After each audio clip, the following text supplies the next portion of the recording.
اے اللہ تیرے لکھنے والے فرشتے جو ہیں ان سے پوچھ لے ہم دنیا میں کتنا وقت رہے، ایک دن یا دن کا کچھ حصہ، تو اللہ رب العزت فرمائیں گے قال ان لبثتم الا قلیلا لو انکم کنتم تعلمون، کاش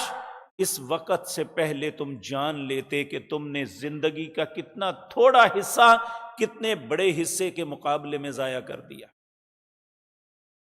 اللہ رب العزت ہمارے رویوں کو دیکھتے ہوئے کہتے ہیں بل تؤثرون الحیات الدنیا والآخرۃ خیر وابقی،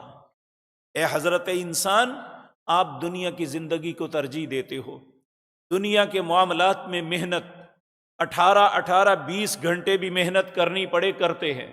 اپنی ترقی، اپنی معراج کے لیے، اپنی دنیا میں شان و شوکت کے لیے ہم کئی گھنٹے محنتیں کرتے ہیں، اگر ہمیں راتوں کو جاگنا پڑے تو جاگتے ہیں، اگر تعلیم کے میدان ہو تو تعلیم میں ہم بلندیوں پہ پہنچنا چاہتے ہیں، اگر کاروباری معاملات ہوں تو کاروبار میں ہم انتہائی عروج تک پہنچنا چاہتے ہیں۔ لیکن میرے عزیز بھائیوں، میں بھی اور آپ بھی اپنے گریبان کے اندر جھانک کے دیکھیں، کیا ہماری کوشش آخرت کے لیے بھی کچھ ہے؟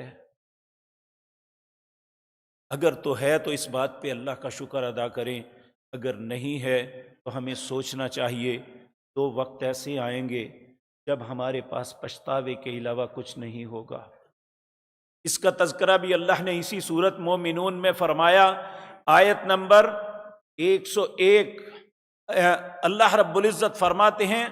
آیت نمبر 99، اللہ فرماتے ہیں حتی اذا جاء احدہم الموت، جب کسی بھی بندے کی موت کا وقت آتا ہے، قال، وہ کہتا ہے ربی ارجعون، اے میرے رب ایک مرتبہ مجھے واپس پلٹا دے۔ بھئی کیا کرے گا واپس جا کے؟ کہتا ہے لعلی اعمل صالحا فیما ترکت، تاکہ میں اچھے کام کر لوں جو میں چھوڑ آیا، میں نہیں کرتا رہا، مجھ سے غلطی ہو گئی۔ قال رب ارجعون، منتیں کرتا ہے، ہم نہیں دیکھ پاتے، ہم ان منتوں کو محسوس نہیں کر سکتے، لیکن ہر مرنے والا اس وقت اللہ کی منتیں کر رہا ہوتا ہے، رب ارجعون، اللہ ایک مرتبہ لوٹا دے، لعلی اعمل صالحا فیما ترکت، تاکہ میں اچھے کام کر لوں جو نہیں کرتا رہا، یا میں چھوڑ آیا زیادہ نہیں کر سکا، لعلی اعمل صالحا فیما ترکت۔ اللہ مالک کا کیا جواب ہوگا؟ اللہ، عربی زبان میں آپ لغت اٹھا کے دیکھ لیں، اس کا مطلب یہ ہے ہرگز نہیں، ایسا ممکن ہی نہیں کہ میں تمہیں واپس لٹا دوں۔ وَلَن يُؤَخِّرَ اللَّهُ نَفْسًا إِذَا جَاءَ أَجَلُهَا،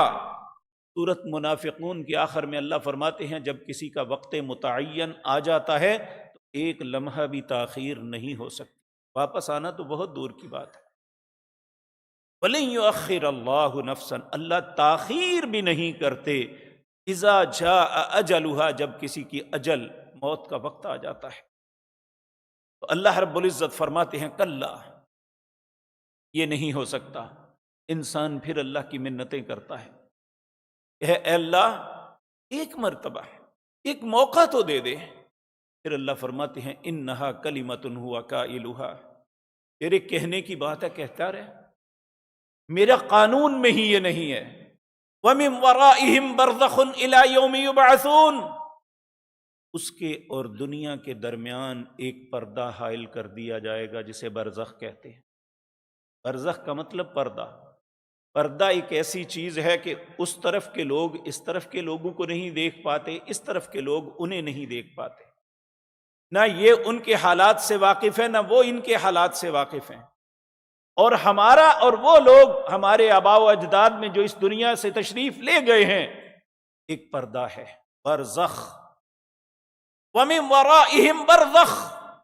إِلَى يَوْمِ يُبْعَثُونَ، جس دن قیامت قائم ہوگی اس دن یہ پردہ ہٹے گا،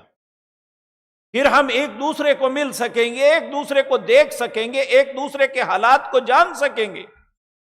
آج جو اللہ نے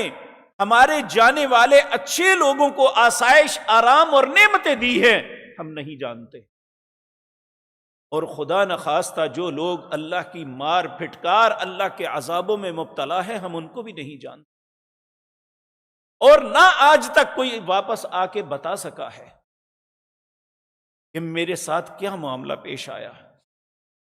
اللہ رب العزت فرماتے ہیں کلا انہا کلمۃ ہوا قائلھا ومن ورائہم برزخ الی یوم یبعثون۔ پھر اللہ فرماتے ہیں فاذا نفخ فی الصور، جب یہ پردہ ختم ہوگا، سور پھونکا جائے گا، کائنات کو ختم کرنے کا اعلان ہوگا، فلا انصاب بینہم، پھر تمہارے نسب کو نہیں پوچھا جائے گا کس خاندان سے تعلق رکھتے ہو، ولا یتساءلون، نہ تمہارے کسی عمل کے متعلق پوچھا جائے گا کہ کیوں ایسا کیا تھا، بلکہ اللہ رب العزت دوسرے مقام پہ فرماتے ہیں وَإِنَّمَا تُوَفَّوْنَ أُجُورَكُمْ يَوْمَ الْقِيَامَةِ، جو دنیا میں کیا تھا نا، جو اب اس کا بدلہ ہے، یہ نہیں پوچھا جائے گا کیوں کیا، کیسے کیا، کیا مجبوری تھی، جو کیا تھا اب اس کا بدلہ ملے گا۔ میرے بھائیو، یہ بات کسی مفتی سے پوچھنے کی ضرورت نہیں ہے، اللہ نے ہر سینے کے اندر ایک مفتی بٹھایا ہے جسے دل کہتے ہیں۔ ہم اپنے دل سے سوال کر سکتے ہیں کہ میں کیا کر رہا ہوں اور اس کا کیا بدلہ ہو سکتا ہے۔ ممکن ہے آپ میرے متعلق کچھ نہ جانتے ہوں،